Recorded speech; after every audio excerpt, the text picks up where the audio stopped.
আমার ছেলেকে মেরেছে সর্বপ্রথম অস্ত্র বিকেলবেলা বয়ে নিয়ে গেছে মাতাব লস্করের বউ আমেনা আর জানালি লস্করের বউ মরিয়াম।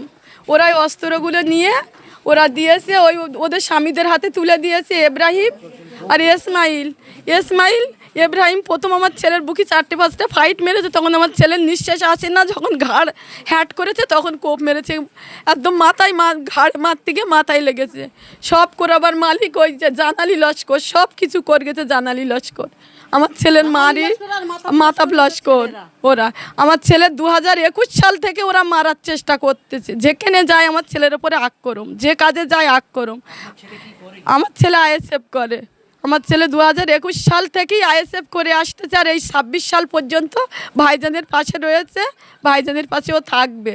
এই কারণে আমার ছেলের ওরা সব সময় অত্যাচার করে। এর আগে ওর গোলার ধরে টেনে নিয়ে গেছে, ওর নামে কেস করেছে, আমার বাড়ি হুমকি দিয়ে গেছে, বারবার আমার এরকম করে ভয় দেখায় আমার ছেলের সব সময়।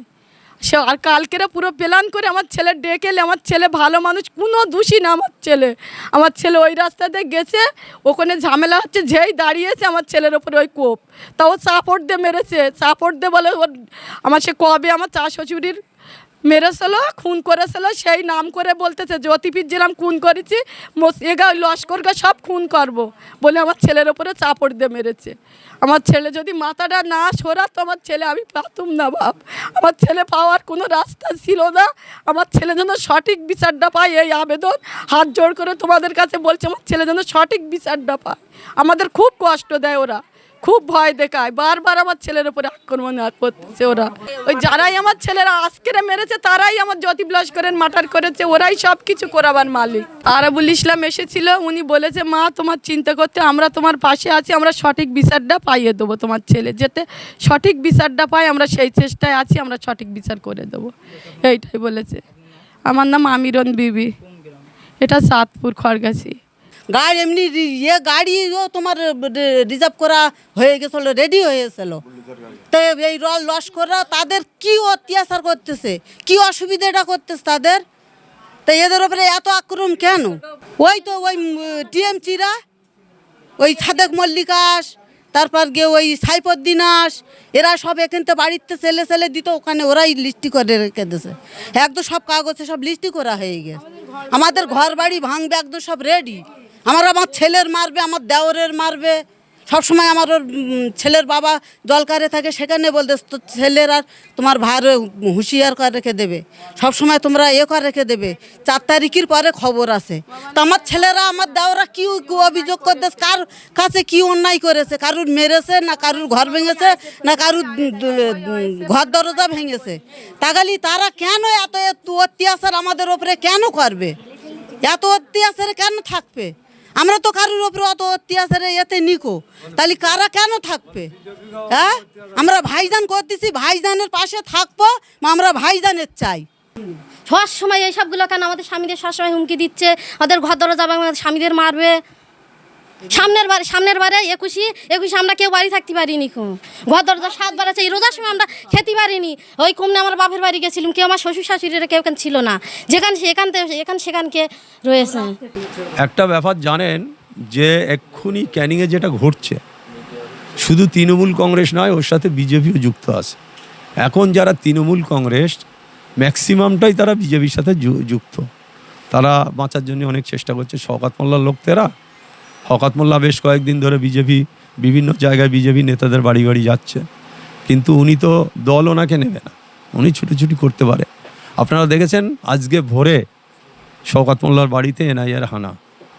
আপনারা দেখতে পাচ্ছেন যে তিনি যেভাবে ভাঙড় ক্যানিংয়ে হারমাত তৈরি করে গেছে, সেই হারমাতরা আজকের আমাদের দলীয় কর্মী, আমাদের এত অ্যাক্টিভ কর্মী, ওরা সত্যর জন্যই লড়াই করছে, সত্য ন্যায় নিষ্ঠার জন্যই লড়াই করছে, তার উপরে আক্রমণ, ঝাঁপিয়ে পড়ে আক্রমণ।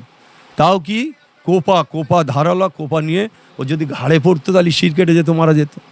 তাই আল্লাহ ওকে বাঁচিয়েছে। আমরা মনে করি যে আমাদের ন্যায় নিষ্ঠার সাথে লড়াই করতে গেলে আমাদের এখনও নিজেদের অনেকেরই ক্ষতি হবে। আত্মসমর্পণ আমরা তো কারোর কাছে করব না, আমরা ন্যায় নিষ্ঠার জন্য লড়াই করব।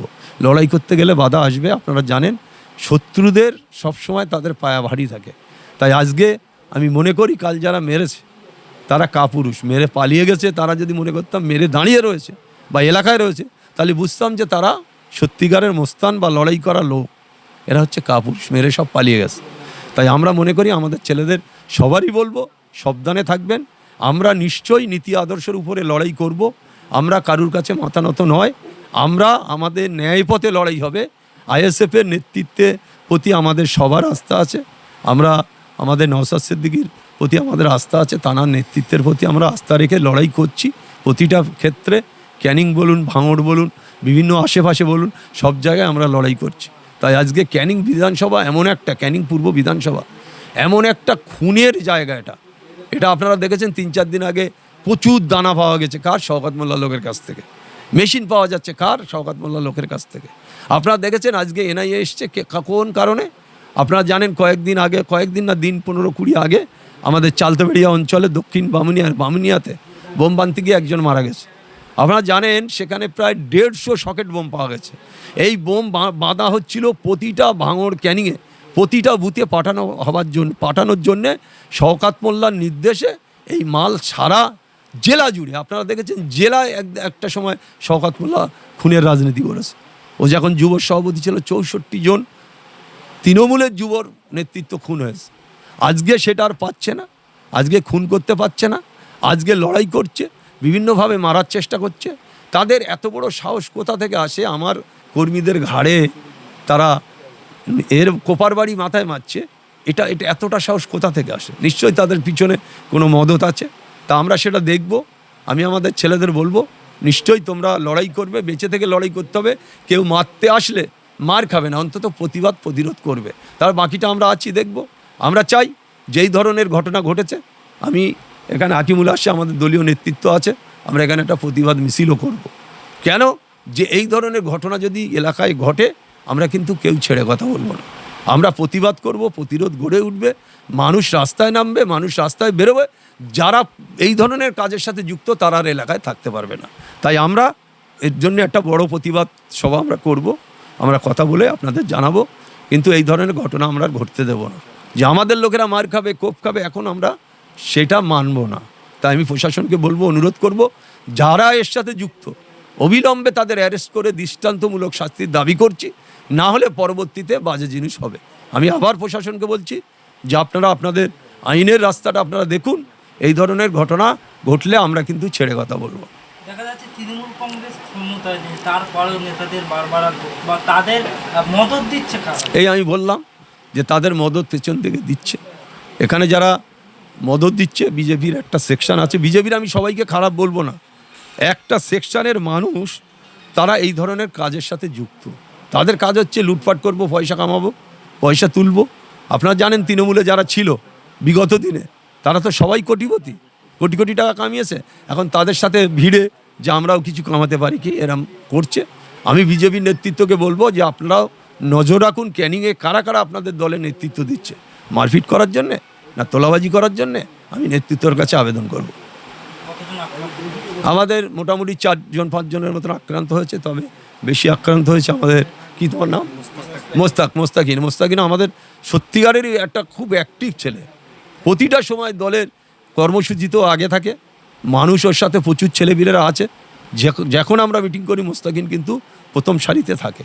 তাই এখনও পর্যন্ত যেটা আমি আমার অঞ্চল সভাপতির কাছে শুনলাম 3 জন অ্যারেস্ট হয়েছে। এর সাথে আরও লোক আছে, তাদেরও অ্যারেস্ট করতে হবে। তারা মূল পান্ডা যারা আছে তাদেরও অ্যারেস্টের আমরা দাবি করছি।